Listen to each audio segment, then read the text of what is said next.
बोले कि हे राजा परीक्षित, अब मैं तुमको सुदामा ब्राह्मण की कथा सुनाता हूं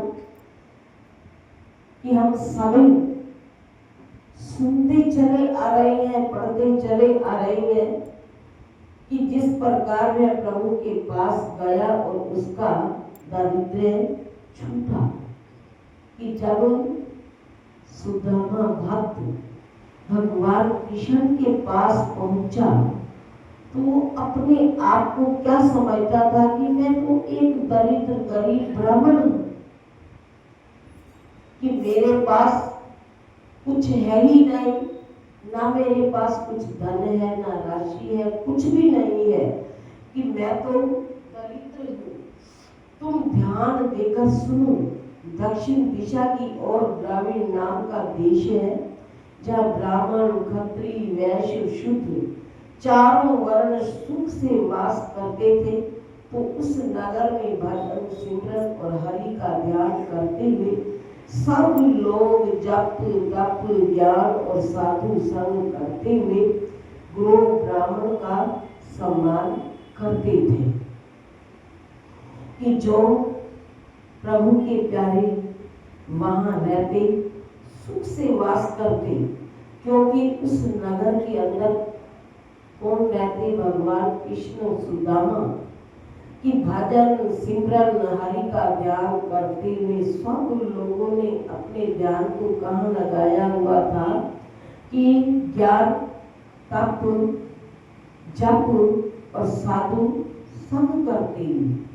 कहते हैं कि संग का बहुत बड़ा असर होता है, कि जैसा जीवन के अंदर हम संग करेंगे तो हमारे मन के ऊपर वैसे वैसे असर होता चला जाएगा।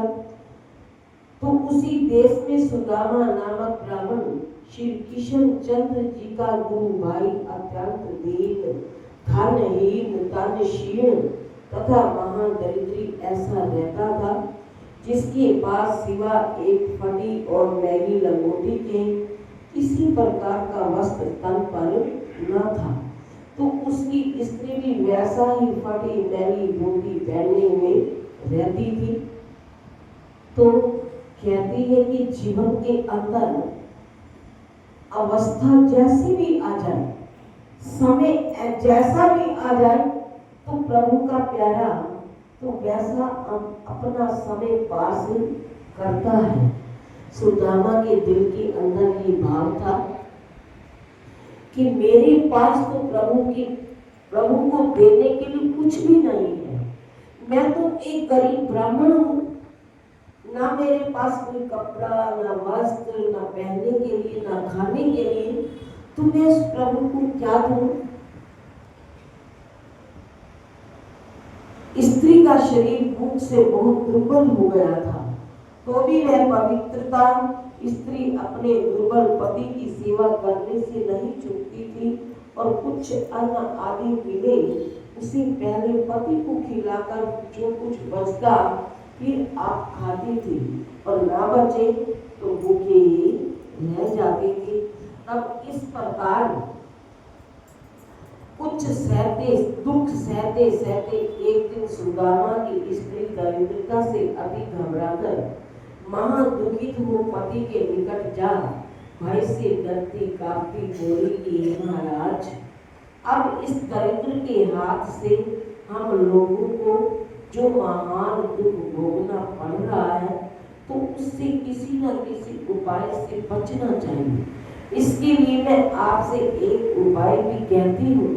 तो ब्राह्मण ने कहा कि क्या उपाय है? कि ये सारी बातें सुदामा से उसकी पत्नी कहने लगी कि आप भगवान कृष्ण के पास जाओ, तो वो हमारे दिल की सारी बातें व्यथा जानते हैं, तो वो हमें कुछ ना कुछ तो इस दुख से बचाएंगे, दरिद्रता से बचाएंगे। तो सब कुछ ब्राह्मण से कहा। तो ब्राह्मण जी कहने लगे, सुदामा क्या कहने लगा कि क्या उपाय है? तो स्त्री बोली, आपके परम मित्र लोकी नाथ वार्तावासी श्री कृष्ण चंद्र अनंत कंद आपके पर